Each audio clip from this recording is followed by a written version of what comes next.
Hello అండి. Welcome to our channel ముద్దపప్పు okay. ఇవాళ మన రెసిపీ వచ్చేసి రంజాన్ స్పెషల్ నవాబీ సేమియా. ఈ నవాబీ సేమియాని అందరూ ఇష్టపడతారండి. చాలా సింపుల్గా ఉండే ఈ సేమియా ఎలా చేయాలంటే ఒక్కసారి చూసేద్దాం, వచ్చేయండి. ముందుగా ఒక 200 గ్రామ్స్ సేమియాని తీసుకోండి. దాన్ని చిన్న చిన్న ముక్కలుగా కట్ చేసుకొని పక్కన పెట్టుకోండి. అలా చిన్న ముక్కలుగా కట్ చేసుకుంటే వేగేటప్పుడు మనకి చాలా ఈజీగా ఉంటుందన్నమాట. ఎప్పుడు వాడే రెగ్యులర్ సేమియా కాకుండా మనకి ఈ సన్నటి సేమియా బాగా దొరుకుతాయండి. అది రంజాన్ మాసంలో అయితే ఖచ్చితంగా దొరుకుతాయి. ఇప్పుడు ఇవన్నిటిని ముక్కలు చేసేసుకున్నాక ఒక అరకప్పు పాలల్లో ఒక 1 స్పూన్ కస్టర్డ్ పౌడర్ని వేసుకుని కలిపి సిద్ధం పెట్టుకోండి. పొయ్యి మీద మూకుడు పెట్టుకుని అందులో ఒక 2 స్పూన్స్ గీ వేసేసుకోండి. ఈ సేమియాని అందులో వేసి చక్కగా దోరగా వేపుకోండి. పొయ్యి సన్నగా పెట్టండి, ఎందుకంటే ఈ సేమియా చాలా సన్నగా ఉంటాయి కదా, ఇవి కొంచెం తొందరగా మాడిపోతాయండి. అందుకని పొయ్యి బాగా సిమ్లో పెట్టుకుని నిదానంగా వేయించుకోండి. సేమియా ఇప్పుడు కొంచెం వేగిపోయింది కదా, ఇప్పుడు ఇందులో ఒక పావు కప్పు పంచదారను వేసుకోండి. పంచదార పౌడర్ చేసి వేసుకున్నా పర్లేదండి, ఇలా డైరెక్ట్గా వేసుకున్నా కూడా ఆ వేడికి వేయించినప్పుడు కరిగిపోతుంది. సేమియా అంతా వేగిపోయాక ఒక 70 గ్రాములు పచ్చికోవాని తీసి వేసుకోండి. పచ్చికోవా మనకి ఏ స్వీట్ స్టాల్లో అయినా బాగానే దొరుకుతుందండి.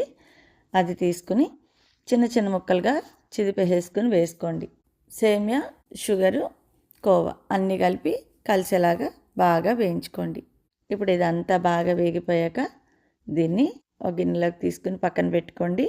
అలాగే ఈలోపు ఒక 1/2 లీటర్ పాలని పొయ్యి మీద పెట్టుకుని బాగా మరిగించుకోండి. పాలు బాగా కాగాక ఇందాక మనం కలిపి పెట్టుకున్నాం కదా కస్టర్డ్, అది తీసి ఉండలు కట్టకుండా నిదానంగా కలుపుతూ ఇందులో వేసుకోండి. ఇప్పుడు పాలు బాగా చిక్కబడ్డాయి కదా, ఇప్పుడు ఇందులో ఒక అరకప్పు మిల్క్ మేడ్ వేసుకోండి. మిల్క్ మేడ్ వేయడం వల్ల చాలా టేస్ట్గా ఉంటుందండి స్వీటు. ఒక అరకప్పు ఇది కూడా వేసేసుకుని అంతా కలిపి చల్లార్చుకుని పక్కన పెట్టుకోండి.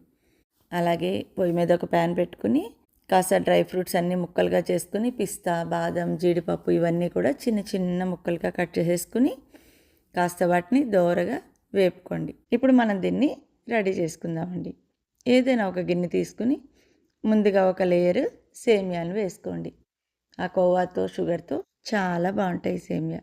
ఇవన్నీ ఒక లేయర్ వేసేసుకున్నాక అందు మీద మనం కలిపి పెట్టుకున్న కస్టర్డ్ని నిదానంగా వేసుకోండి పైనుంచి.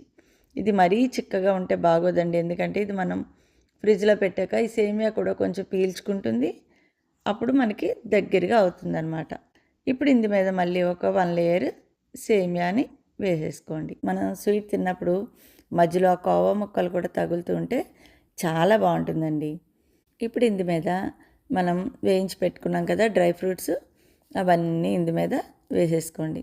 కొంచెం ఎక్కువగానే వేసుకోండి, ఎంత వేసుకుంటే టేస్ట్ అంత బాగుంటుంది ఇది.